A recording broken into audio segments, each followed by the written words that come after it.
جیسا آج ہم امام مہدی علیہ السلام کے انتظار میں دل جلتے اور اشک بہاتے ہیں، ویسے یہودی صدیوں تک نبی صلی اللہ علیہ وسلم کے آنے کی شدت سے منتظر رہے۔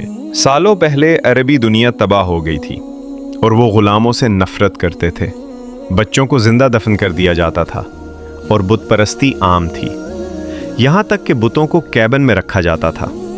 یہودی جانتے تھے کہ جلد ہی ایک نبی آنے والا ہے جو دنیا میں انصاف لائے گا۔ یہ بائبل میں لکھا ہوا تھا۔ نبی صلی اللہ علیہ وسلم اس دنیا میں آئیں گے جو آج بھی بائبل میں لکھا ہے۔ یہودی نبی صلی اللہ علیہ وسلم کی تعریف کرتے تھے، لہٰذا وہ انتظار کرتے رہے جیسا کہ ہم بھی اس دن کے انتظار میں ہیں۔ آخرکار نبی صلی اللہ علیہ وسلم پیدا ہوئے اور اس دن تمام بت خود ہی ٹوٹ گئے اور عبادت گاہ میں آگ ہزاروں سال تک جلتی رہی۔ جس کو کبھی موقع نہیں ملا اچانک غائب ہو گیا اور بہت سے نشانات کافروں کی وجہ سے پورے ہو گئے۔ حضرت نبی صلی اللہ علیہ وسلم ایک سچا اور وفادار بچہ تھے۔ یہ نبی صلی اللہ علیہ وسلم کے عربی الفاظ ہیں جو بہت متاثر کن تھے۔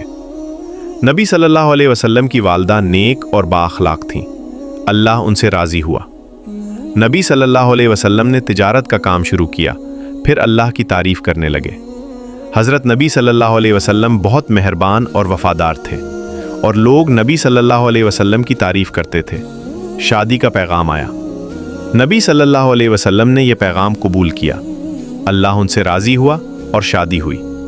پھر نبی صلی اللہ علیہ وسلم نے اپنی زندگی کی ذمہ داریاں پوری کرنا شروع کی۔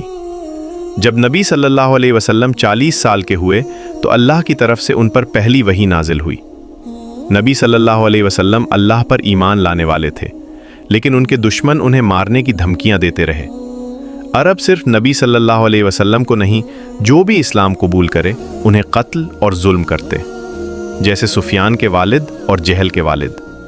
یہاں تک کہ مکے کے لوگ بھی نبی صلی اللہ علیہ وسلم کے دشمن تھے۔ نبی صلی اللہ علیہ وسلم کے چچا ابو طالب نے ان کا ساتھ دیا، اللہ ان سے راضی ہو۔ نبی صلی اللہ علیہ وسلم بچپن میں اپنے چچا کی حفاظت میں تھے، لیکن پھر 619 عیسوی میں نبی صلی اللہ علیہ وسلم کے چچا اور والدہ دونوں فوت ہو گئے اور نبی صلی اللہ علیہ وسلم اکیلے رہ گئے۔ عربوں نے اس کا فائدہ اٹھایا اور نبی صلی اللہ علیہ وسلم کو قتل کرنے کی سازش کی گئی۔ نبی صلی اللہ علیہ وسلم نے ہجرت کا حکم دیا۔ اس وقت صرف 200 لوگ اسلام قبول کر چکے تھے۔ نبی صلی اللہ علیہ وسلم نے مدینہ آنے کی دعوت دی۔ مدینہ کے لوگوں نے سالوں سے سنا تھا کہ ایک رسول آنے والا ہے، لہٰذا مدینہ کے لوگ اسے جانتے تھے اور اسلام قبول کر لیا۔ نبی صلی اللہ علیہ وسلم مدینہ کی طرف ہجرت کرنے کا ارادہ کیا اور آہستہ آہستہ روانہ ہوئے۔ مدینہ پہنچ کر وہ لوگوں کے درمیان عدل اور انصاف قائم کرنے لگے۔